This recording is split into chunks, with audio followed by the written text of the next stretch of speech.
So, we just got the leaked 6.0 banner lineup straight from one of the most reliable sources when it comes to future banners, HomDGCat. We now have official confirmation about the entire 5-star lineup for version 6.0.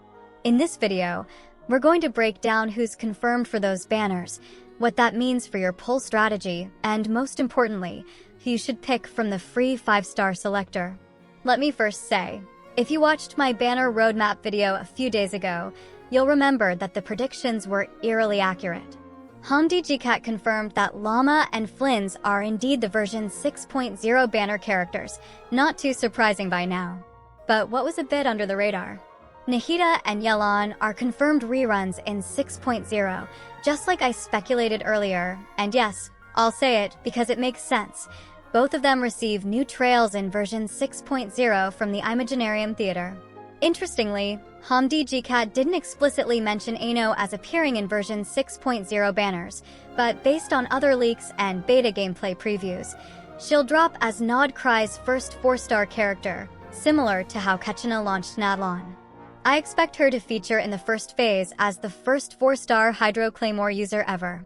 She's basically the flavor cue that Electro and Dendro mechanics are going to be a core part of the late game, so keep an eye on her. But don't worry, everyone will get a free copy of her at the start of Nod Cry. Let's quickly break down what Flins actually does, now that his full kit has been leaked. He's a 5-star Electro polearm user, built as a main DPS, and his whole playstyle revolves around the new Lunar Charged reaction. His elemental skill puts him into something called Manifest Flame form, where all his normal and charged attacks deal electro damage that can't be overridden by other elements. No plunging here. It's all about fast, grounded combos. While in that form, his skill gets replaced by Northland Spear Storm, which hits in a straight line in front of him and also upgrades his burst for a few seconds. That upgraded burst, Thunderous Symphony, is a cheaper, quicker version of his normal burst that still deals AoE electro damage and counts as lunar charged. His normal burst, Ancient Ritual, Cometh the Night, hits hard and then follows up with 3 delayed hits of lunar charged AoE damage. And if there are thunderclouds nearby, you get even more bonus damage on top. So yeah, this guy's kit is made to constantly pump out electro damage while enabling those new lunar reactions. He also gets a bunch of passive buffs. His elemental mastery scales with attack. His lunar charged damage goes up with every 100 attack he has, and he can even convert normal electro charged into lunar charged when he's in your team. That alone makes him a perfect core unit for reaction-based comps, especially with characters like Anefa. And his signature weapon? Pretty cracked. It gives crit rate and buffs lunar charged damage by a huge amount after using a burst, plus you get crit damage and energy back after triggering a reaction. Basically, it's tailor-made for his playstyle and probably nobody else's.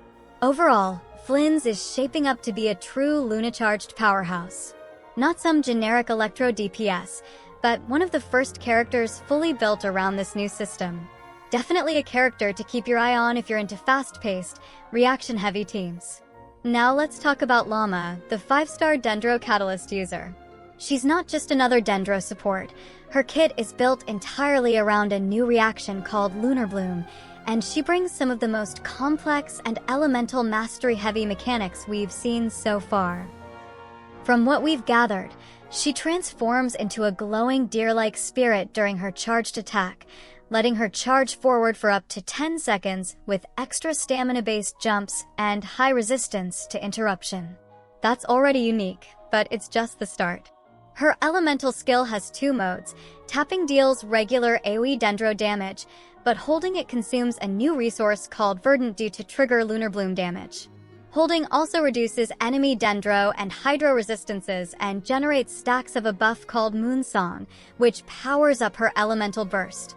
That burst, Hallowed Hymn, the Moon of Many Hearts, is basically her entire playstyle in one move.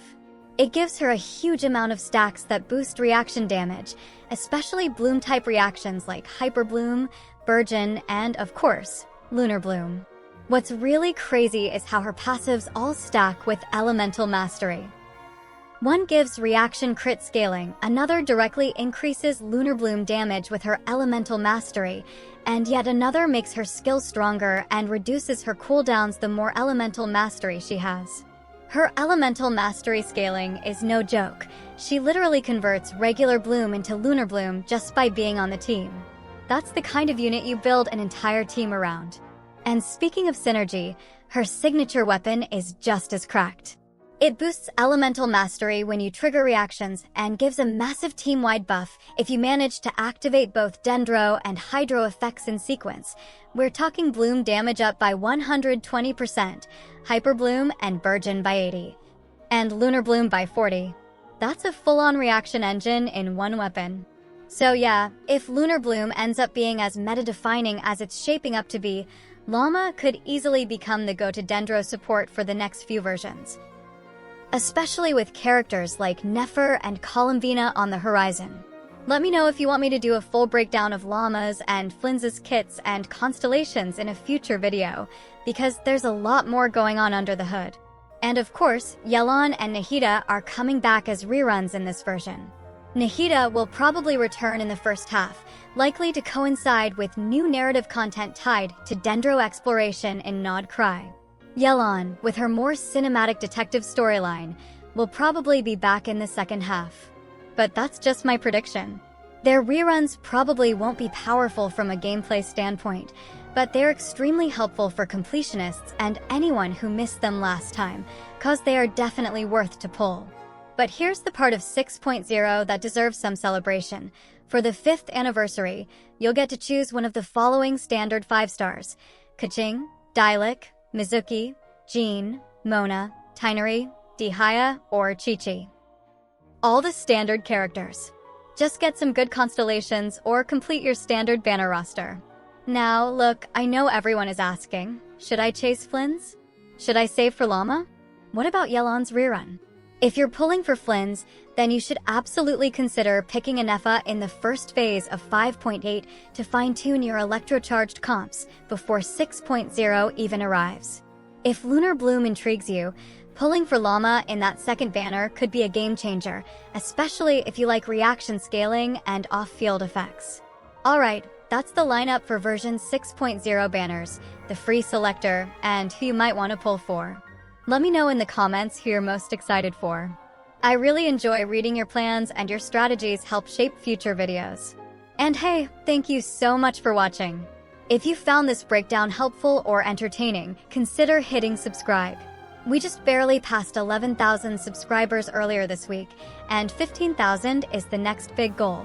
I always post leaks, banner evaluations, Primo Gem talks, and strategy guides as soon as they drop, so if you're looking to stay ahead of the curve, make sure to stick around. Catch you in the next one. May your pulls be lucky and your Primo Gems stash always full.